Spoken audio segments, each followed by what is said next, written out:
إن الحمد لله نحمده ونستعينه ونستغفره ونعوذ بالله من شرور أنفسنا ومن سيئات أعمالنا. من يهد الله فلا مضل له ومن يضلل فلا هادي له.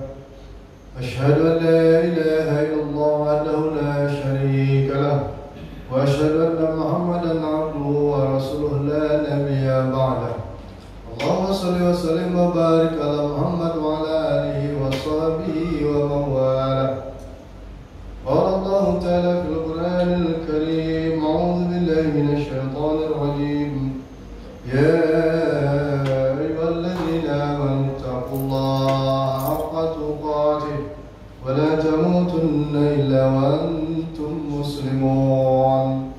وقال أيضا: يا أيها الذين آمنوا اتقوا الله وقولوا قولا سديدا يصلح لكم أعمالكم ويغفر لكم ذنوبكم ومن يطع الله ورسوله فقد فاز فوزا عظيما. صدق الله العظيم.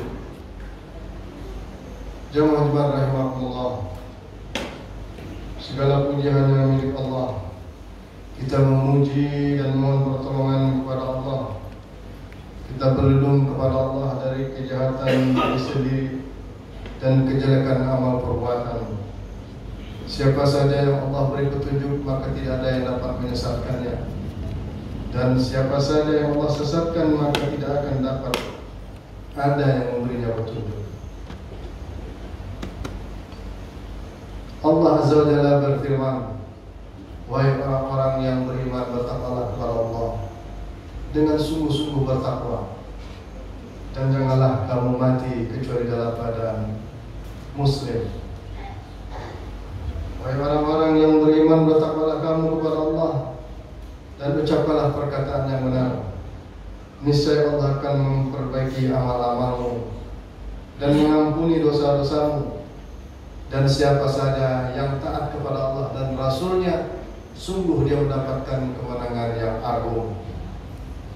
Maha benar Allah dengan segala firman. Salawat dan salam atas junjungan Nabi kita Muhammad SAW beserta keluarga, para sahabat, pengikutnya hingga akhir zaman. Dan insya Allah kita mendapatkan sahabat beliau di hari kiamat nanti. Amin ya rabbal alamin. Tema khutbah kita kali ini adalah berbicara tentang Hari Pahlawan.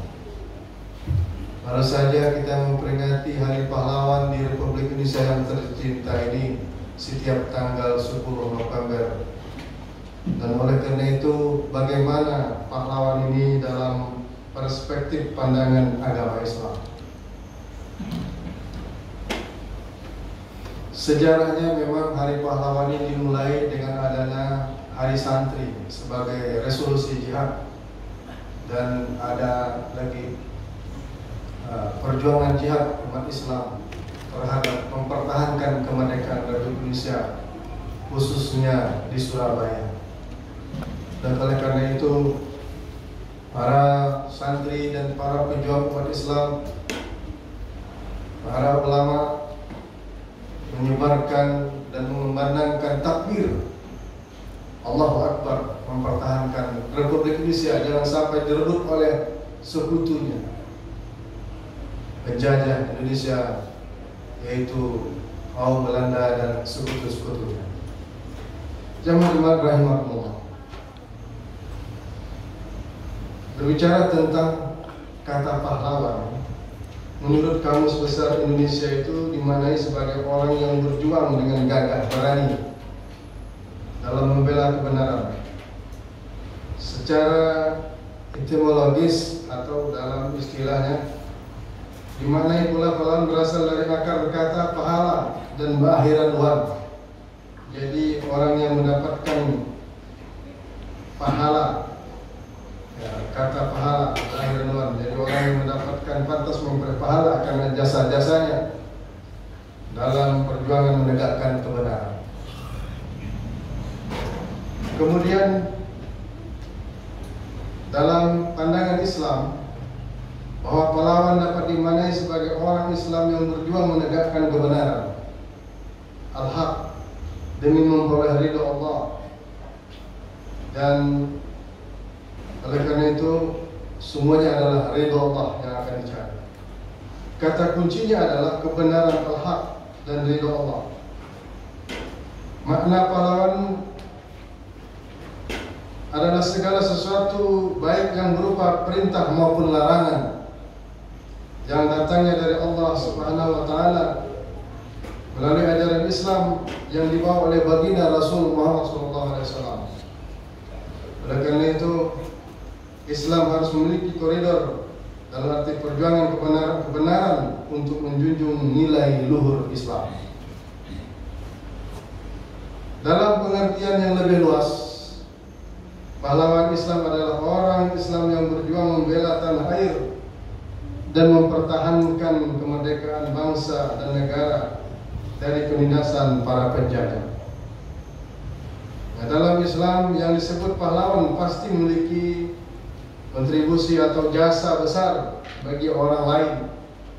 Ya, karena semua ajaran dalam Islam memiliki keterlibatan yang positif bagi orang lain, bahkan untuk semesta alam. Semua adalah untuk makhluk Allah Azza wa Jalla. Sebagaimana Rasulullah SAW mengatakan bahwa sebaik-baik manusia itu adalah orang yang paling banyak manfaatnya bagi orang lain. Khairun nas anfa'uhum linnas. Jadi anfa'uhum linnas, sebaik-baik manusia itu adalah orang yang banyak bermanfaat bagi manusia lain.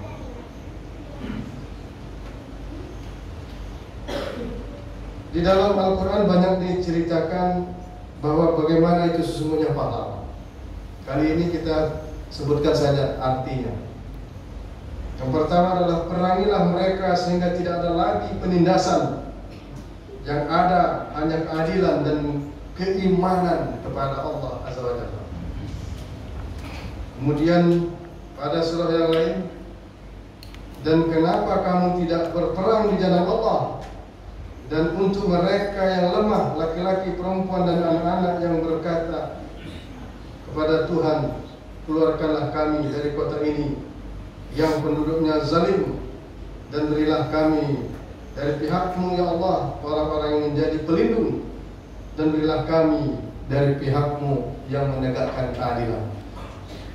Jadi ada sekelompok orang yang harus jadi pahlawan, pejuang Islam yang melindungi orang-orang laki-laki yang lemah, yang sudah tua, perempuan dan anak-anak.